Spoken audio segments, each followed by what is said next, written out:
رب ذوالجلال کے بابرکت نام سے شروع کرتا ہوں جو دلوں کے راز خوب جانتا ہے۔ مصر کا عظیم الشان محل اب ایک مرکز بن چکا تھا، جہاں نہ صرف سلطنت کے خزانے محفوظ تھے بلکہ تقدیروں کے فیصلے بھی لکھے جا رہے تھے۔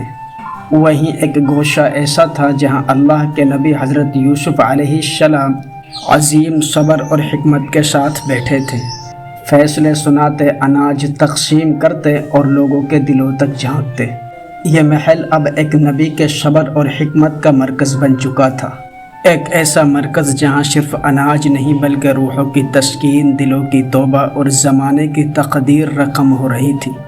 اور یہیں وہ لمحہ آیا تھا جب یوسف علیہ السلام نے اپنے بھائی بنیامین کو اپنے پاس روک لیا، لیکن عدل اور حکمت کے دائرے میں۔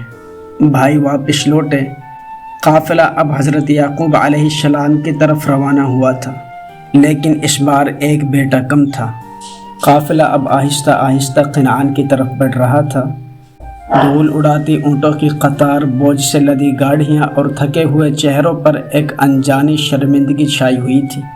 یعقوب علیہ السلام کئی دنوں سے دروازے کی طرف نظریں جمائے بیٹھے تھے، جیسے کسی آنے والے کی آہٹ کے منتظر ہوں۔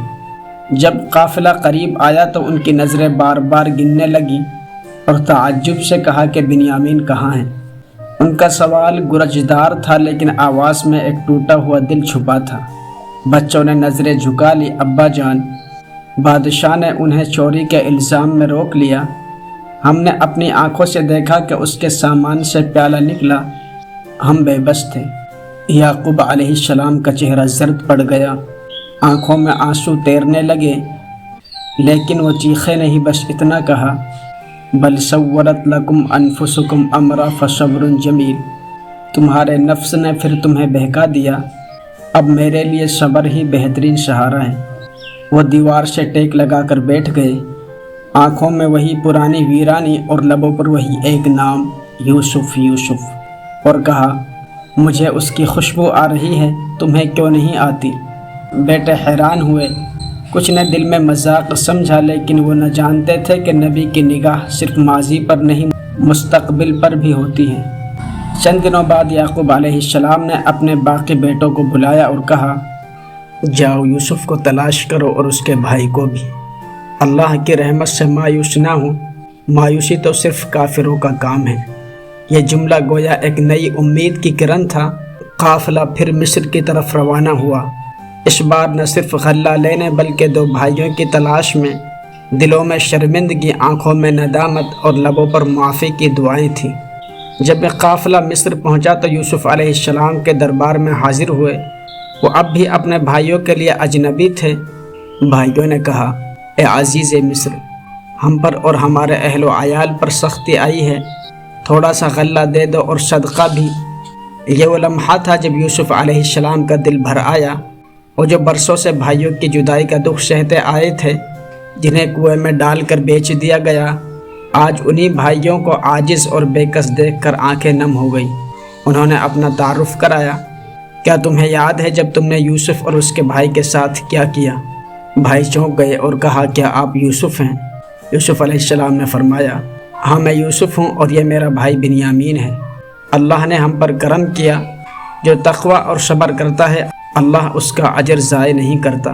بھائیوں پر سختہ طاری ہو گیا، شرمندگی، پچھتاوا اور ندامت نے انہیں گھیر لیا۔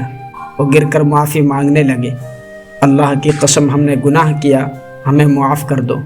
یوسف علیہ السلام نے فرمایا، لا تثریب علیکم اليوم یغفر اللہ لکم، آج تم پر کوئی ملامت نہیں، اللہ تمہیں معاف کرے۔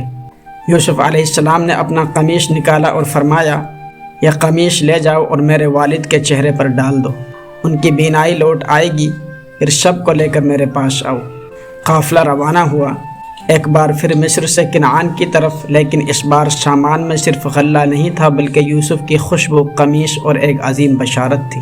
کنعان میں ایک نبی بیٹھا تھا جسے برسوں سے اندھیرے نے گھیر رکھا تھا، لیکن وہ بار بار کہہ رہا تھا، مجھے یوسف کی خوشبو آ رہی ہے۔ جب قافلہ آیا اور قمیص یعقوب علیہ السلام کے چہرے پر ڈال دی گئی تو وہ آنکھیں جو برسوں سے بند تھی کھل گئی، بینائی لوٹ آئی، چہرے پر مسکراہٹ تھی اور زبان پر صرف ایک ہی فریاد، اے میرے رب تو نے مجھ پر کرم کیا۔ اب قافلہ مکمل طور پر مصر کی طرف روانہ ہوا۔ والد بیٹے سب ایک نئی امید اور خوشی کے ساتھ، وہ جو کبھی جدائی کے مارے تھے اب وصال کے متلاشی ہو چکے تھے، اور مصر کا وہی محل جو برسوں سے تقدیر کا مرکز تھا اب استقبال کے لیے تیار ہو رہا تھا۔ حضرت یعقوب علیہ السلام نے بیٹوں کی جدائی میں صبر کیا، دعا کی اور کبھی اللہ کی رحمت سے مایوس نہ ہوئے۔ یاد رکھے صبر وہ چراغ ہے جو اندھیروں میں بھی روشنی دیتا ہے۔ جو اللہ پر بھروسہ کرتا ہے وہ کبھی تنہا نہیں ہوتا۔ ایسی ہی ایمان افروز کہانیوں کے لیے ہمارے چینل SK TV کو سبسکرائب کرنا نہ بھولیں۔ یہاں ہر ویڈیو آپ کے دل کو جھنجھوڑ دے گی اور روح کو جگا دے گی۔ رب ذوالجلال آپ کو اور آپ کے خاندان والوں کو اپنی حفظ و امان میں رکھے۔ السلام علیکم۔